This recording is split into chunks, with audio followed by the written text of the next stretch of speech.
Halloween 4. Alright everyone, today I'm playing Lost Girl's Diary. I'm a fan of horror visual novel games, as you could see from last year's Halloween. I played quite a few, and I don't know why I'm really enjoying them. It was the kind of books that I liked to read when I was a kid. There was like a pirate one and a haunted house one, and you got these 3D glasses, and it was so much fun reading them back in the day. I think I still got them somewhere. It reminds me of those times, reading those sort of spooky horror novels or books. Alright, so let's do it. Ooh, spooky. And honestly, shh. Thank God we got subtitles.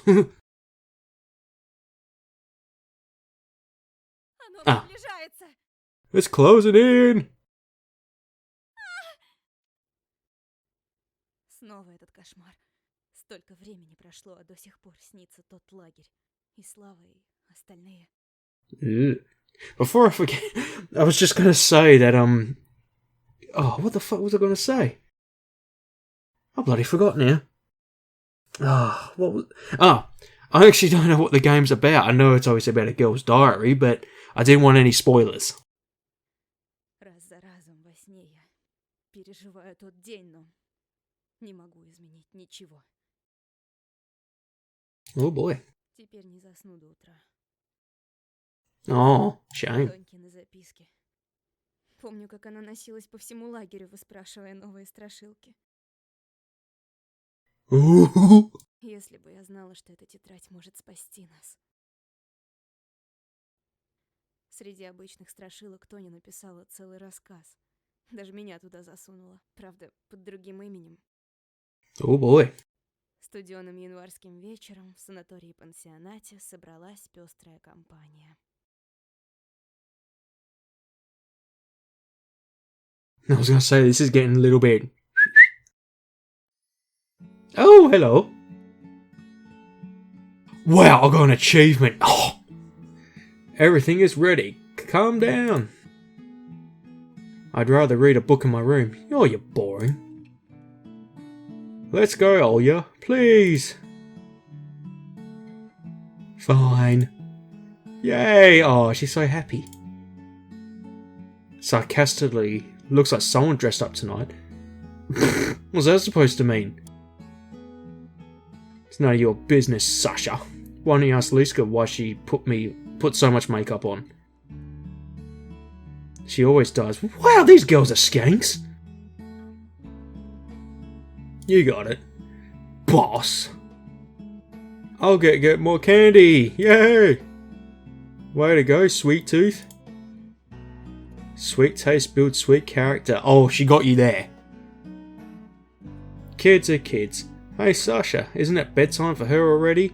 It's Christmas, by the looks of it. Not yet, just let her stick around for a while. Ooh! Oh, those are pretty. Alright girls, let's...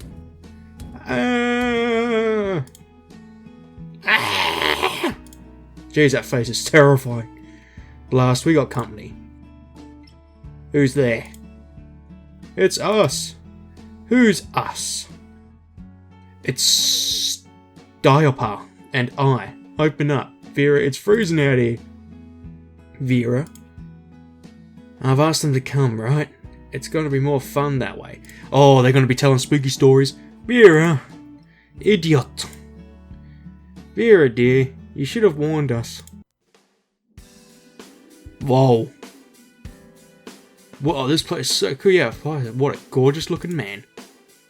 Oh, what a hunk he is. These are Stas and... Oh, I can't even pronounce that name. I'm going to call you Stip.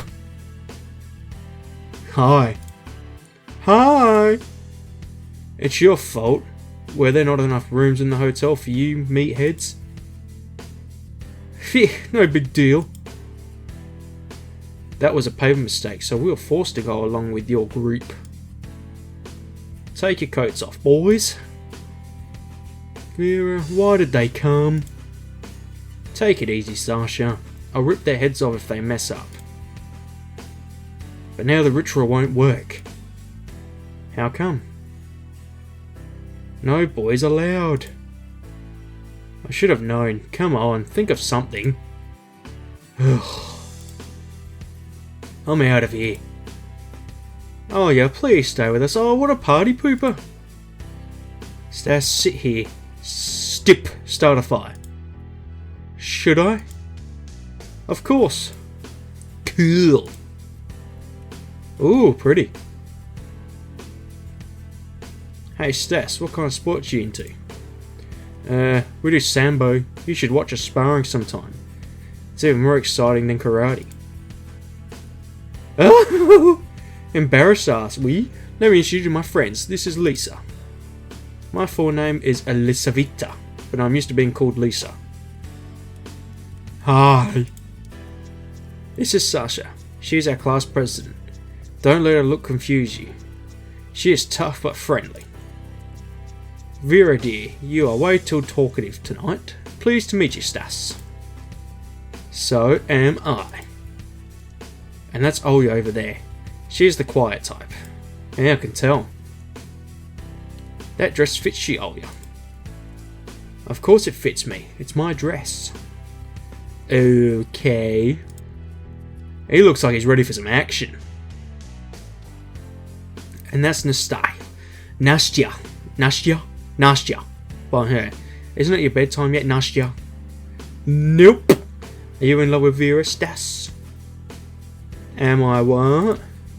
Hehehe. Fire started. Quit fooling around and sit down already. Can we get to the book? Sit with me, Sayopa. Stip! Me and... Hey, what's going on? We were going to summon the Queen of Spades, but we are not supposed to do that until midnight. The Queen of Spades? Hold on. You told me you were going to tell fortunes. Feel like telling scary stories, guys? Yes! That's why I'm here. Why not? Awesome! I know a good one. Who's going to start? How about you, Lisa? Are you ready? Always ready. The story is about the Black Veil. I've already heard that one. I haven't. Yeah, don't interrupt, you rude pig. Begin. Ooh, here we go.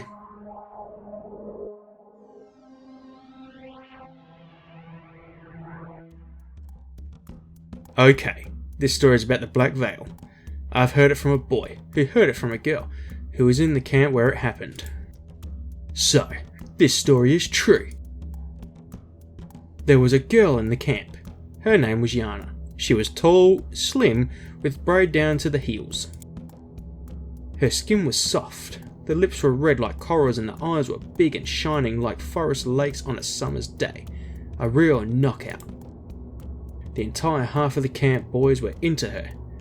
Even some camp leaders, but they were nothing to her. Yana only used them while they were happy to satisfy every single whim of hers. Ooh, slut. Some of the boys even fought for her. She had been reported eventually, but the teachers put wool over their eyes for her. It only took her one guilty face to make a clean getaway. And that was it. No one would say a word. She changed boyfriends like socks, but some of them got lucky to Oh, you got me. What? I did. It was you! Is this going to get any scary? Also, there was a couple in the camp. They were so deep in love that they couldn't live apart. Every spare moment they had, they spent together. When the belle had found out about them, she was looking to steal the boyfriend. But she was waiting for the right moment. And it just so happened to be a dance party in the camp. Yana was dressed in satin dress as dark as moonless night and high heels. She decorated her braids with scarlet bow. Everyone made way for her. All the boys wanted to dance with her, but she was way out of their league. time of Lady's Choice dance had come, and she had asked him for the dance. And then she seduced him. He couldn't resist her, so Yana snatched him up. But his girlfriend followed them, and then she found them, well, you got me. I didn't. Making out. Ew.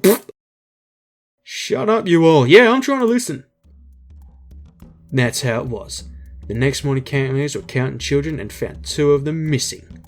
The 2 were the girl and her boyfriend. They were looking for them and they found the boy lying in a valley with his bones broken as if he was grasped with a gigantic hand. Ooh.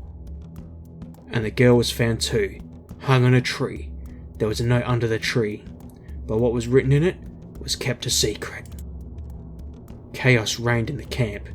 Neither the police, nor the ambulance, nor the fire department could make any sense of what happened. Stop doing that! But I thought, ouch, stop hitting me, Vera! Shut up already! What happened to the pretty girl? Ouch. Shh! And then children were disappearing. They were found in the forest, dead, either suffocated to death or with their bones broken, just the way it happened to the boy. Another strange thing was that before the children died, just like the boy, they made. Lisa! You got it, didn't you? The camp leaders were on the watch every night, but children kept on disappearing right from their beds. Scared parents began taking their children back home. The principal had a heart attack. Oh shit. Moreover, the rest of the children stayed up all night, hoping to catch the murderer. When the clock counted 12, they saw a window swinging open as the black veil flew in through it. It grabbed a sleeping kid, tied him up, and took him outside. Everything had happened so fast that only one boy managed to hit the veil with a stick. After the stolen boy was found dead next morning, the eldest camp leader confessed about what was in the note. There was a curse written in it. The suicide girl cursed the entire camp, but no one believed the curse was real, although they should have. The girl turned out to be a gypsy! The camp leaders had examined the children, and they found a huge bruise on Yana's hand. Then they searched her clothes and found Yana wrapped into the black veil. Whoa! They beat her to death right away and incinerated her body in a huge fire. No one ever went missing again. Ever since then, locals believed that from that time to time there was a pretty girl in black coming to a dance party, attempting to steal some girl's boyfriend. And if she succeeds, the boy is never to be found. Ooh, I would go out with a black veil. What a moron. Who's next? That was actually pretty good. My turn. Of course. I'm going to tell you a story about the red teeth. Red teeth. Again? You tell it all the time. Because the story is legit. Aunt Zena had been in the camp and she saw it with her own eyes. If you have already heard it, why don't you go to bed, huh? Tell it, Nastya. Me and Stas have never heard it. And me, I haven't heard it either, selfish. It happened a long time ago, when Auntie Zena was just a girl studying primary school. It happened. One summer she went to a camp which was far, far away from home. And one of those days, something terrifying happened there. Someone had stolen all the food from the camp. Every single bit of it, including breadcrumbs. Oh, the horror. The principal went out to get food at the local city at once, which was far away from the camp, while children were left with no food for the rest of the day. Those who had been brought some food had to share it with their roommates, but most of them had nothing to eat at all, so they drank more water in order to full their stomachs. Imagine how big the line to the restroom was. Ugh. Having no food for a day? Child's play. Easier said than done. Don't interrupt her. Yeah, shut up! And so Auntie Zena had to go number one, but all the restrooms were occupied. She headed to the nearby bushes. After she sat down, she heard a weird noise, like a dog was chewing on a bone. Oh! I know what's going to happen. She snapped up to the bush and saw a girl eating something. Antoinette shouted to the girl. As the girl turned around, she saw that the girl had... Whoa! Jesus! That just made me go... Whoa! And the girl had... the red teeth! Ugh. Claps her hands. It turned out that the girl had found a pack of cranberry jelly and wanted to have it all to herself in the bushes. Her nickname was the Red Teeth. Oh, I thought it was going to be, she was eating someone. That was clever, that one. And who stole the food? I don't know. IGN is never told. She stole the food! Nice job, Mr. Aya. Quite a scary tale. Who's next? I am, but I must warn you. This story is so scary that I couldn't sleep for a whole month after I heard it. Oh dear, I better take a sip then. I need a drink.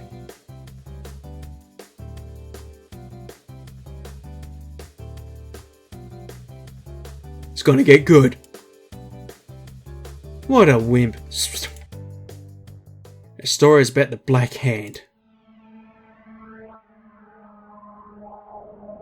The very same? Precisely. Stip's hand. Ugh. Fiddles with a candy wrapper. My classmate was there. He saw the Black Hand. And he wouldn't lie about that. 2 years ago, my friend David went to a camp. Only the A students from all over the country could be in the camp. David? Yes? David Schnippelson, do you know him? No. Why didn't you go there? I didn't want to. Not worth much, I see. What?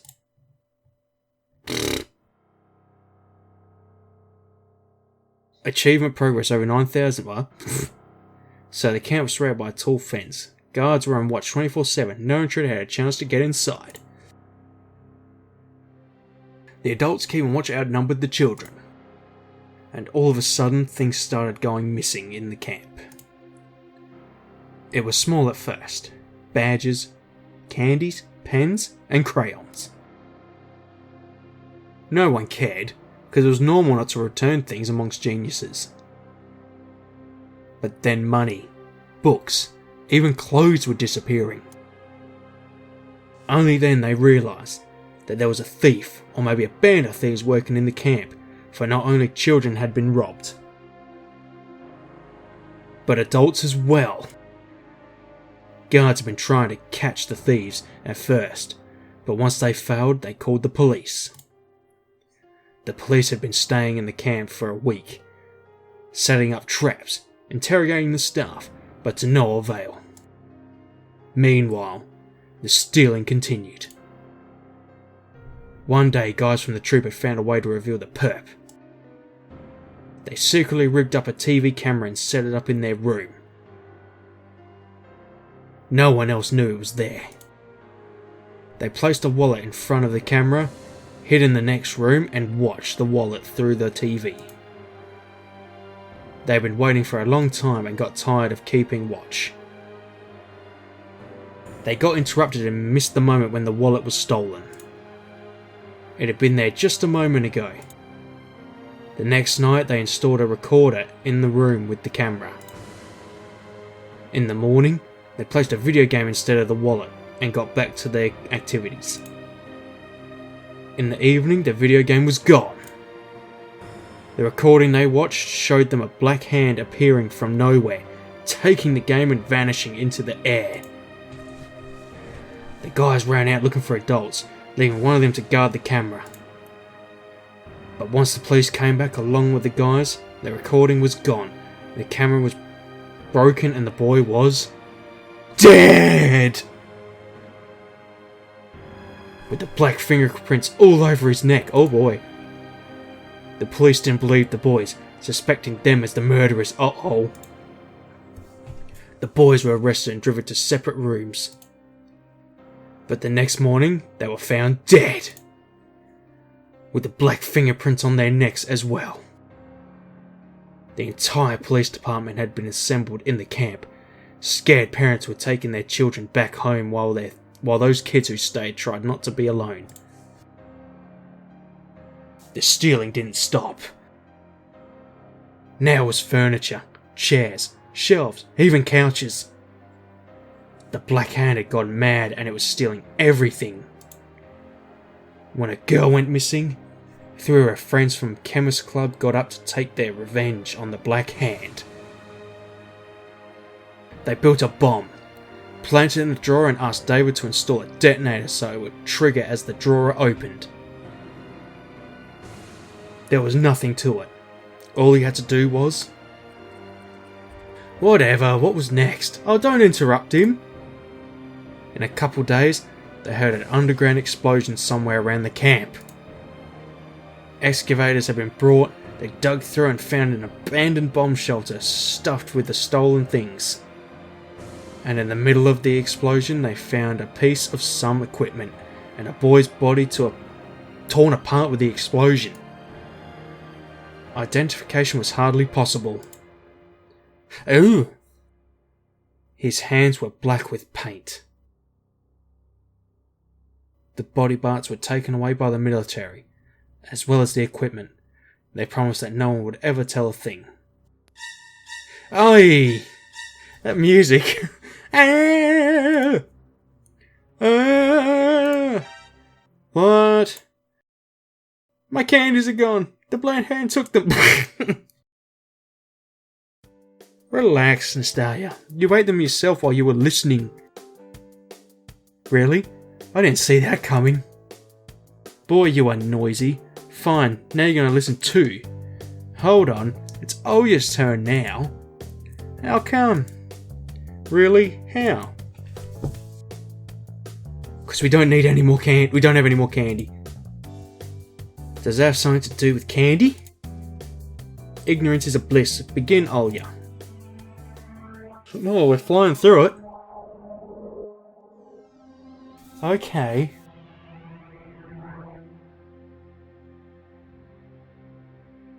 There is an abandoned pioneer camp deep in the nearby forest, fenced with barbed wire, rotten by time. It used to be the biggest camp in the area until a mind-bending thing had happened there, so the people fenced the camp with a couple lines of the wire and forgot about the camp forever. Jeez, put a comma in there! However, I found a camp's leader's diary in our library. I wonder, why was I the first one who found it?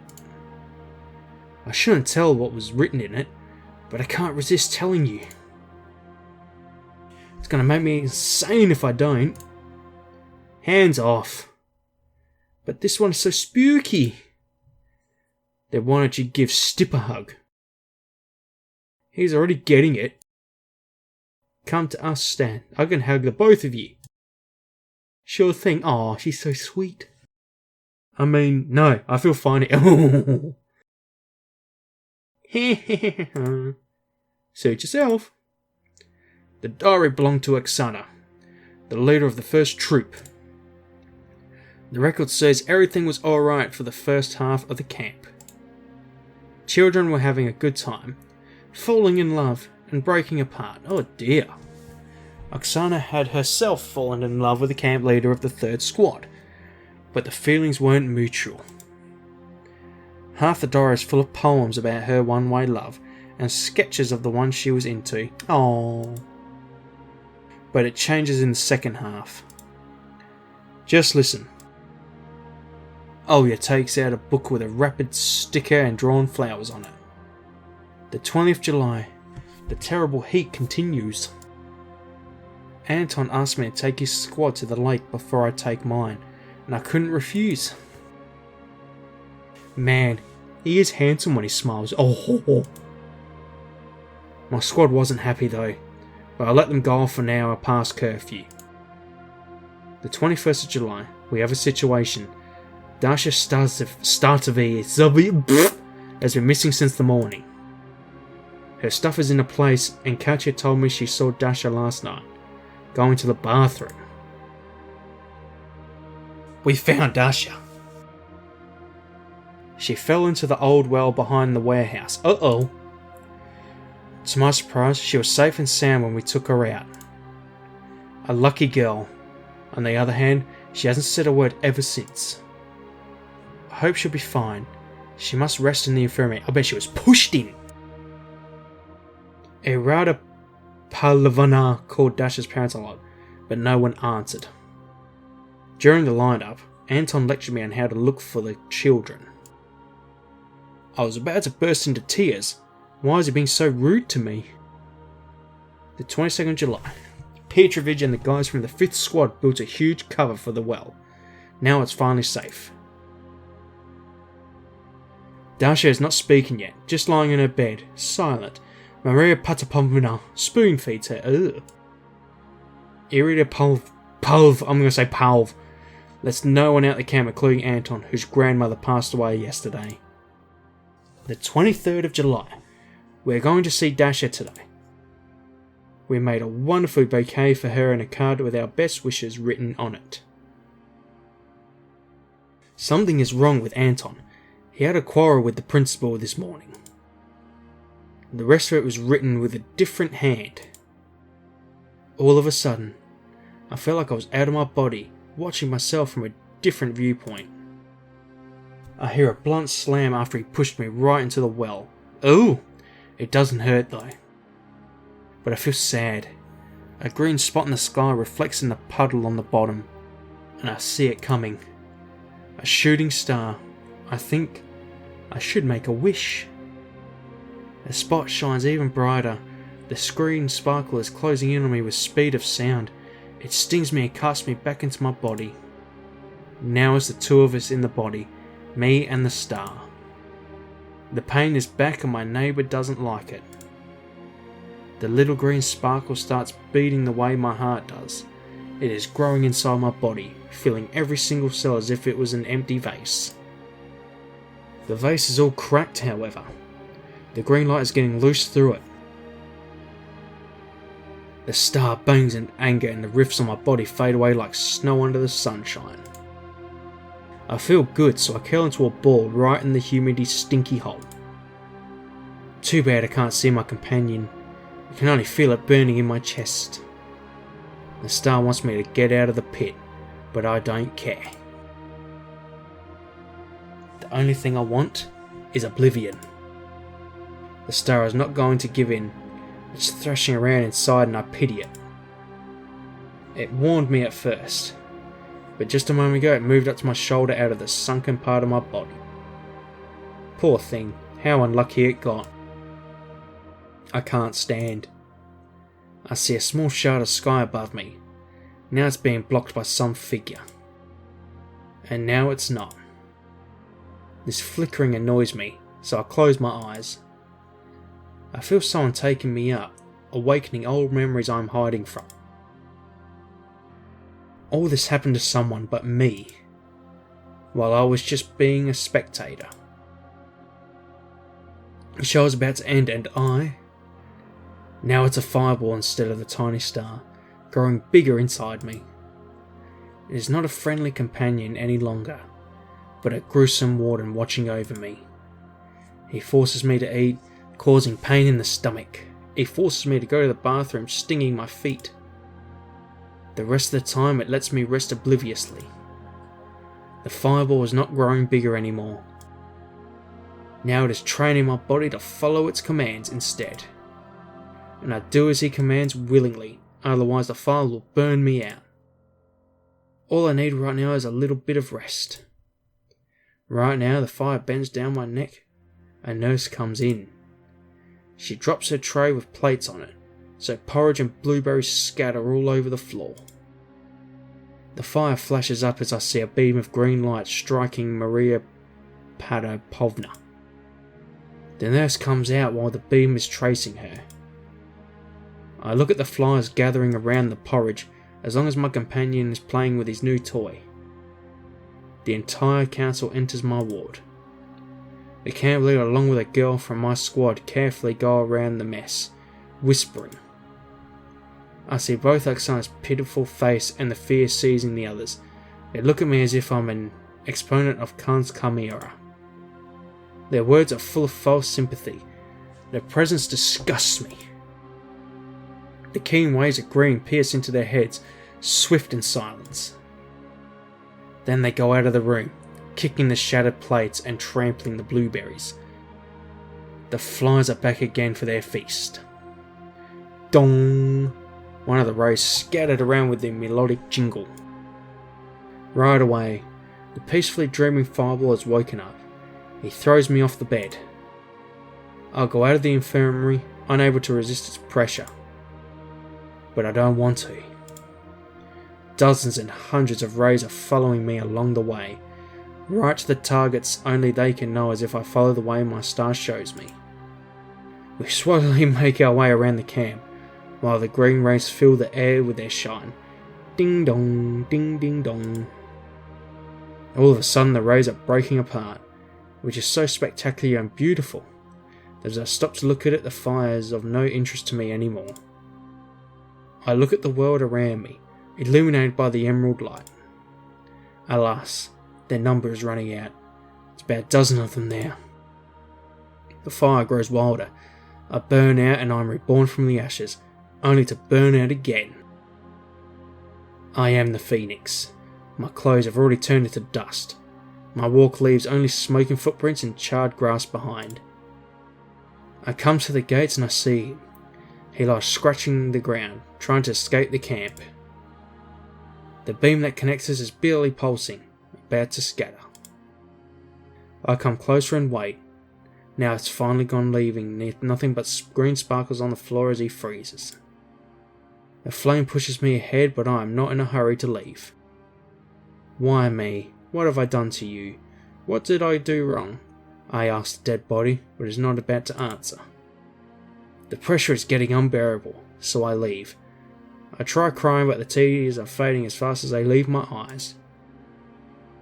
Whispering its goodbye tune, the last beam shattered, and I stop in the middle of the alley leading to the square. I want to lie down, but the firestorm keeps pushing me ahead. We approach the pioneer hornblower statue, then to the paddler girl. Finally, the gigantic monument of Lane gets my attention. I stretch my hand to it as a fiery gush of light is absorbed by the statue.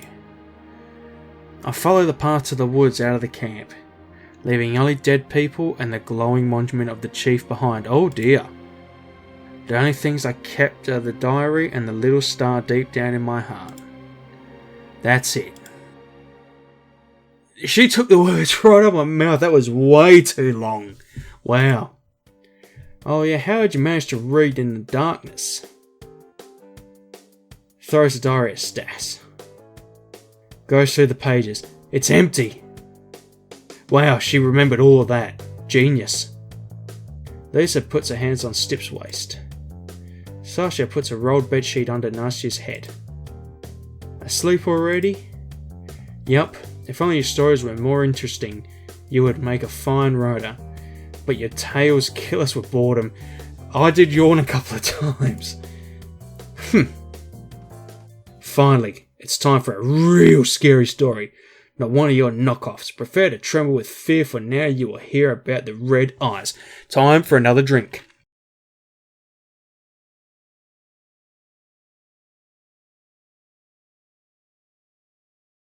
Throat goes all dry.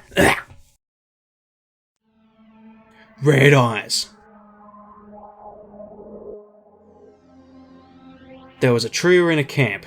They never split up. Their leader's name was Max, but everyone called him the Beast. The Beast incarnate, Brock Lesnar. There was a reason for that. If you accidentally bump him in the shoulder during a walk, he will tear you apart like a pit bull. Look at him the wrong way and you're as good as dead. Even his friends used to get it.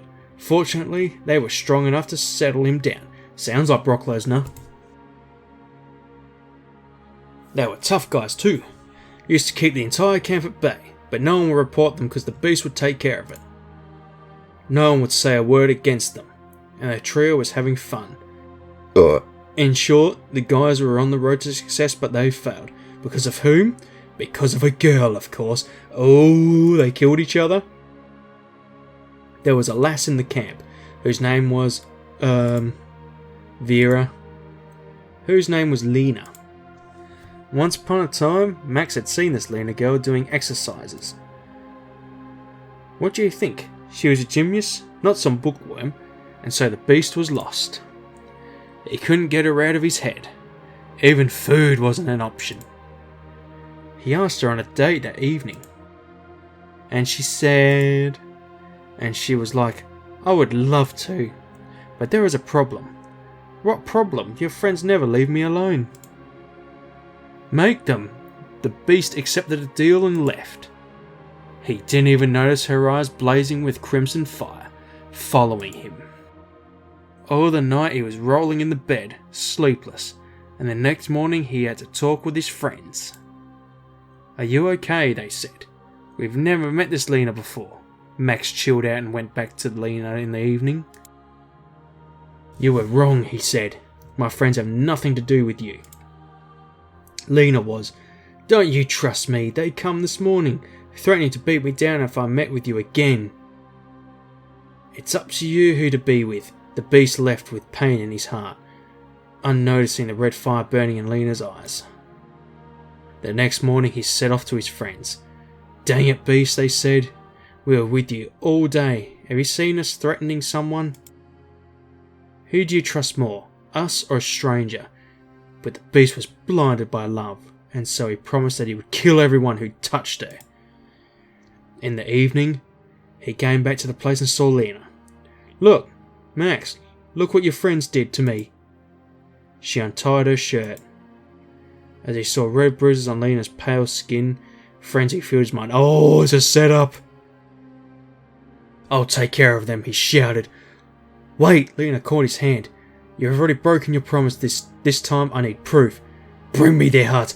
Oh. And she put a blade into his hand.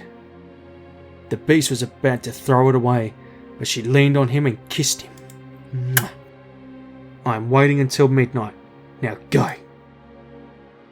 And Max was off with Lena's eyes following him, shining brighter than the Kremlin star in twilight. The beast waited till everyone was asleep. He snuck into the cabin and stabbed his friend in the chest. He came to the second one and stabbed him as well. That's how his friends died. Max cut their hearts out of their chests, wrapped them with a shirt and went back to Lena. Did you bring it? Lena impatiently asked Max as she saw him closing in. He handed the hearts over to Lena and she took them. She turned away for a second. When she turned back, the hearts were gone. Only a blood drop on Lena's lips remained. Max was going to hug Lena, but she pushed him back. What's wrong? The beast exclaimed. I've done as you asked. Do you really think? The girl arrogantly said. I'm going to go out with a murderer of his own friends? Oh! But you've been beaten. Ha ha ha, I faked it. I was testing how good a friend you are. Now beat it. Those words turned the beast back to reality. He knocked Lena down and stabbed her with the blade. Ooh! Again and again, but the blade didn't work against her. Only then did the beast see the shiny crimson eyes of his girlfriend. That scared the crap out of him. He backed away, but Lena took his and said, Where do you think you are going? Come to me. Hug me harder. She said while disappearing into the ground.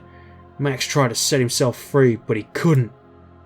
And Lena was already halfway underground. She was about to take him along with her. Max gathered his strength, took the blade and cut his hand off, to break free from Lena, who disappeared underground with his hand. Max stopped the bleeding with a handkerchief and headed to turn himself in. Did he do the time? Nah, he was gone from his cell the next day. Only a letter, written with blood, he left. It said the Red Eyes. That was a good one, actually. Cool story, Vera. Big time. Tell us something, Stip. Me, I can't. Why'd you even come? To make company? It's okay, you're not supposed to be a storyteller after all. You must be really strong instead, aren't you? I am, yeah! Fine, I'll tell one. The one? I think so. Oh, another drink?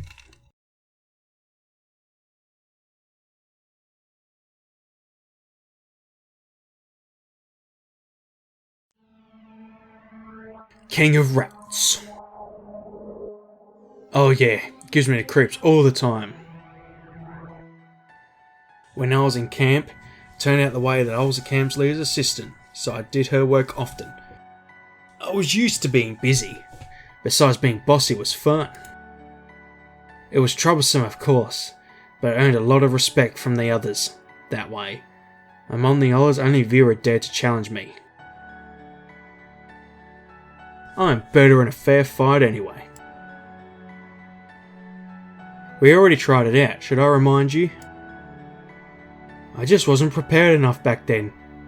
Hadn't exercised the muscles and stuff, ugh. Okay, you are stronger. That's it. Back then some chatterbox told me that Vera's afraid of the dark. I am not afraid. Maybe you should tell us yourself. Easy peasy. Sasha came to me one night and said, this troop isn't big enough for the both of us. Let's make a bet. The loser gets transferred. So I accepted. If I had known what her plan was, I would have accepted anyway. In short, we had to go to the catacombs at midnight. The one who left first was the loser. A deal is a deal, as they say, so we set off at night.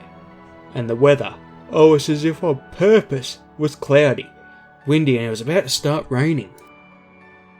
Besides, the flashlight barely worked. I felt like someone was watching us. We made it to the abandoned military base, we went down to the basement.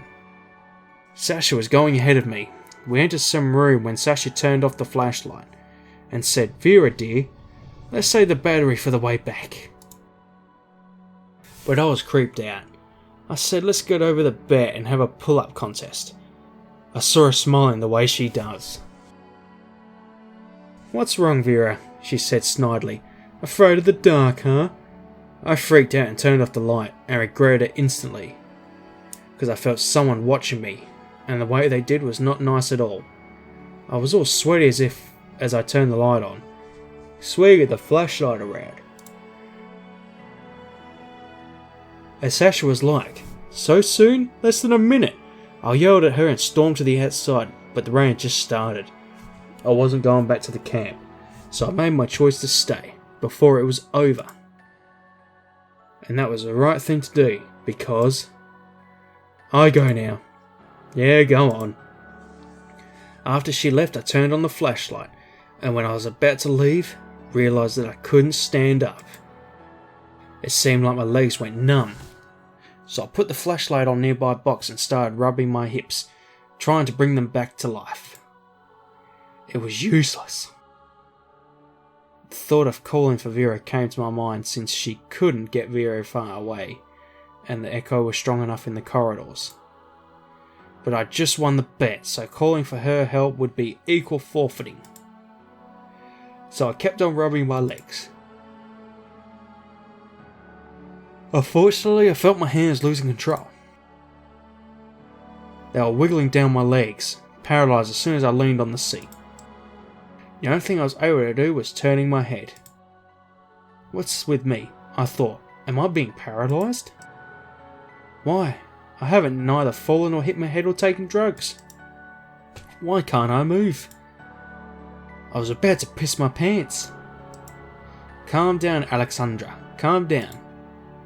They'll find you missing next morning if Vera knows where you are. They'll find you by lunch at least. Maybe my senses will be back by that time. Breathe. Whoa, what was that? What did I do there? No. Oh, I must have clicked that. Breathe. I was sitting and breathing, looking at the dim spot of light on a wall when they appeared. I heard the stomping of little feet at first. The beast stayed in the shadow, but they got bolder, and I could see their red eyes. Who were they? Rats. My flashlight was almost dead, so I could only see their shapes in the darkness. Then, I hadn't felt it, but I saw one of the creatures get up on my knees. The grey creature sat on its back feet and looked me in the eyes. "Help!" I whispered, trying to believe it was just a bad dream. But it didn't work as usual. "Help!" I yelled at the top of my lungs, this time. The horrible beasts hid away from my voice. All of them but the one sitting on my knee. Kept on sitting on its back paws, posing in front ones like in prayer and looking at my face. It seemed like the rat was smirking. "Help!" I yelled again, realising deep in my heart that no one was going to come. Oh, I wished we were out of there. The stupid bet, the foolish leadership. What use is any of that if you're going to get eaten alive? I broke into tears of helpless. That was totally out of my plans. The rat looked away, all of a sudden like it was trying to listen to something. Then it jumped off and the air trembled with the rat's footsteps. The horrible thing in a single burst ran away when the room drew its sides, breaking with my stomach against the water drops. Was I safe then? Did my scream scare them, or had someone heard it and came to my rescue? I burst into laughter with relief. I was sitting and giggling like an idiot because I was alive. But the fun was broken with some weird noise coming from the corridor. The noise of hundreds of small feet and squealing rats were closing in slowly. My rescue hadn't come yet. "No!" I shouted. "No, get lost!" But the rats didn't listen. The light of my dying flashlight showed me the room filling with a swarm of grey beings. There was something big in the middle of it. Hey! The creature got into the beam of light and beheld the Rat King! An ugly beast made of 6 or 7 rats was sitting on the backs of his comrades, moving its paws and muzzle.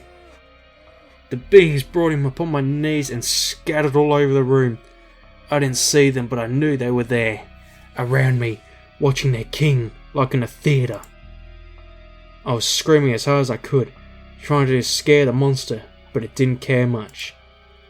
It was heading to my stomach, slowly and clumsily climbing up on my skirt, leaving a trace of pus and urine on it. Ugh. At that time, I was awfully glad that my body was numb from the neck down. The Rat King made it to its destination and I heard my shirt ripping as he bit me through it. I had given up on calling for help at the moment, only howling of helpless and fear. Soon the monster will settle his hunger, and the rest of the swarm will finish the job. A flash of light blinded me, and in a moment I heard a familiar voice shouting, "Get off! Away with you!" I heard the ripping of fabric followed by the thud, as the monster was slapped into the concrete wall by a childish hand. It was Nasaya, storming around the room, kicking the rats and hitting them with a flashlight, as if it was a club. I don't know how it didn't fall apart. The rats formed away, carrying the defeated king, while Nastia hugged my neck close to knocking me out crying. "Sasha, dearest, don't you pass out, please." I'm fine. I stretched her off. "Can't move though. Way to go, Nastia. You saved my life. You are a true hero." No words can explain how happy I was, but a terrible thought came into my mind. Nastia's legs will fail soon, just like mine did, and the rats will get both of us. So I commanded Nastia, "You've got to get out of here. Now, run to the camp and bring the first leader you meet here. Got it?" Nastia nodded and rushed out, leaving me alone in the darkness. I wondered if my sanity could take it, and as her footsteps faded away, odd rustlers caught my ear. Maybe it was just my imagination playing a bad trick on me, but it felt like the rats were surrounding me again. Fortunately, Nastia wasn't able to go far away. Let me tell this part. It is my favourite. When the rain stopped, I got to the outside and saw Nastia running somewhere. I caught up to her and we headed back to Sasha. Man, you should have seen yourself, but yeah, good thing you didn't. Talking dead in the flesh. And then our princess got back to life after we brought her outside. When our limbs started moving, she freaked out with joy. Boy, I'd never heard that much swearing. The pain was unbearable as my sensitivity restored. My whole body ached as if it was pierced by thousands of needles. My stomach was burning. Yeah, Mysterio was dogging around Sasha like, Sasha, are you alright? Sasha, don't give up. Sasha, does it hurt? I shook her shoulders hard, sent her back to the camp for help. Mysterio made a couple of steps and returned like, I won't leave her. Thanks to our beauty, we could settle her down, so he took Sasha's clothes off. All of it. Ouch. I'll do the same to you if you don't shut up. I'm good. And off to the lake. There we used her shirt as bandages in order to wrap her wounds. After we cleaned Sasha from... Put the details away, please. Alrighty. It's almost over anyway. Yeah, we made it back to the camp where we slipped into our couches as if nothing had happened. No adult knew about this, of course. Even so, kept your mouth shut. She was way awesome. Pet sleeping nostalgia. Was it for real? It was. Want to see the scars? I do. Whoa! Holy shit, right there. Dang, it's too dark in here. Can't see a thing. Neither can I. Yeah, too small to see. I saw them, you're just perverts. Try to touch them instead. Watch your hand, you four-eyed freak. I just wanted to touch. You can touch Pentrov next time you see him in a sauna. Keep your hands off her. Okay. Hey, it's 5 till midnight. Time to call for the Queen. Alright, we're here.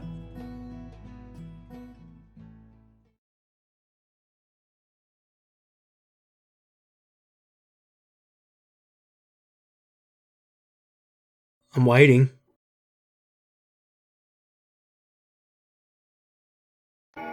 Oh, you I was going to say, do I have to click something?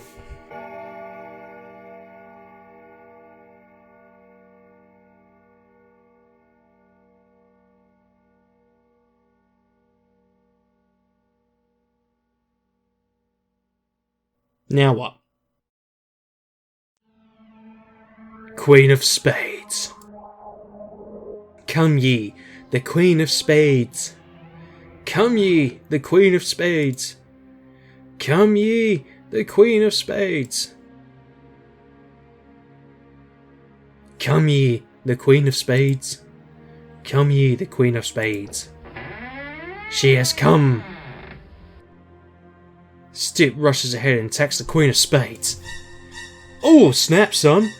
As she puts him on the floor with a round-out kick to the head, Stip falls down, dropping the mirror. The Queen comes in, illuminated by the fire, and turns out to be Eleonora Andreevna. Ilorna, is that you? No, I am the Queen of Spades. Ooh. I've come to take away your souls, ha ha ha. Quit joking like that. Is it Eleonora? Takes off her coat and touches Stopia's wrist. What a tough guy. He will live. Wakes up. Mum? It's alright. Sleep. What are you guys doing here? Telling scary stories. Scary stories, huh? Want to hear the one I know? Yes! Back in the day, when I worked in a camp. It's all about camp, isn't it? Something bad happened to me. One summer night, a group of girls gathered in a music club. Just like you, they were going to summon the Queen of Spades, and just like you, they ended up telling scary stories. The youngest girl was a daughter of the nurse, who was working in the camp.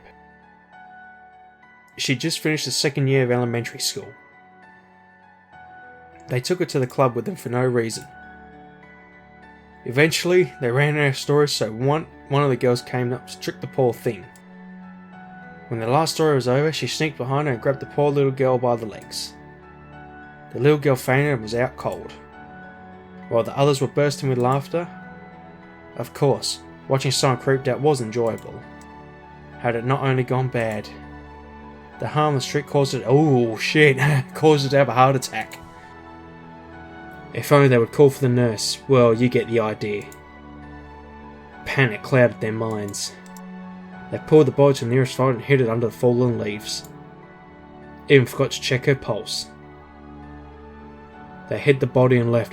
Reminds me of that one story where some girls dared their friend to go and sit in a cemetery, and she got spooked and her necklace or something got caught on her grave and she really broke her neck, or she had a heart attack. Can't remember. Police were looking for the body for 3 days, and they wouldn't have found it if it weren't for the dream the nurse had the night before. She saw her daughter in the dream. Her daughter led to the canyon where her body was hidden. Once the nurse woke up, she ran to the canyon and found her daughter's body. Oh, the police had given up on the investigation. The report said it was an accident. She is dead after all. Why should we waste our time, the police thought. The nurse could do nothing but accept it. She buried her daughter and returned to her work. This is not the end, is it? You are right. As you know, pioneers always start a bonfire at the last day of the shift. This shift wasn't the exception. When the fire was at its highest, a horrifying howl burst the pioneers' ears, and a girl sprang out of the fire, covered in flames. Oh, how she cried. They managed to put the fire out, but it was too late. They couldn't save her. The burns had been severe. She died the next day. Was she one of those? Yes, she was. The one who designed the trick. What about the others? The others were found too. Eventually. They found the second one in the same canyon without arms, with their heart cut out. The third girl drowned in the old well behind the camp warehouse. And the last one? Her body was found in the abandoned bomb shelter. What? She was gnawed to death by rats. Hold on. Our stories. Vera, Sasha, Lisa, Alia. This cannot be it. Tell me. Well, young man, save your voice. You are not trying to wake up the dead, are you? I don't believe this. You were just messing with me. Aren't you? Suit yourself. But the story is not over yet. As you can see, the nurse murdered them, and everyone in the camp suspected her. How did she find out who killed her daughter? The same way she found out where her daughter's body was. Her daughter told her in the dream. She wouldn't lie, don't you think? Ooh. The nurse got fired from the camp for no reason, and so I had to look for new work. Guess where the nurse works now? Here. Wrong. She works in a school. She sees the same nightmare every night. She sees the daughter and the girls who she killed. But sometimes... What? Sometimes she sees guests in her dream. Like her child. Dead. Attaboy.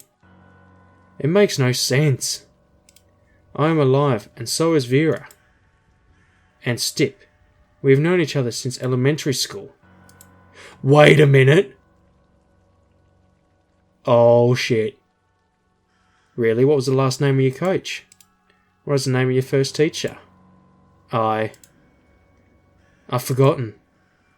Let me out of here. Oh shit!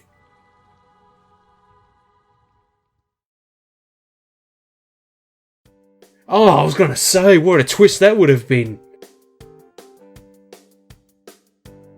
Oh man. That almost got me. I thought, hang on a minute. She's gonna... she's a killer. She's come to kill him.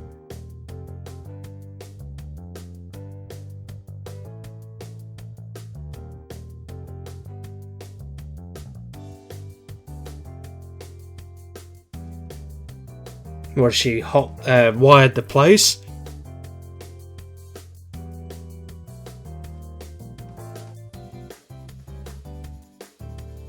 That was actually pretty good.